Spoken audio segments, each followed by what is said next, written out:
Morning, morning! At papakain na ng pangkondisyon si Kuya Jay. Ayan, konti lang muna ang kanyang recipe. Ito, isang hiraw. 40 grams lang muna, 40. Ito kasi kami, katabi. Ayan. Ito po yung nakapasayang. Hop, para... Ito yung aming sigote. Sigote. Ayan.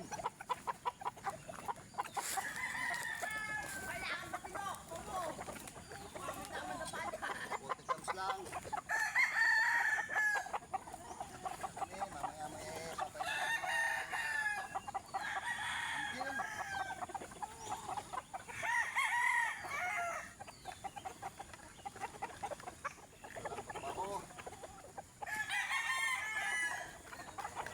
Lang. Oo. Mapakaramdam ng isang araw. Tagal pa naman ang laban nito. Baka yung Sabado pa yan. Oh, okay. Wala nang laman. Tubig naman.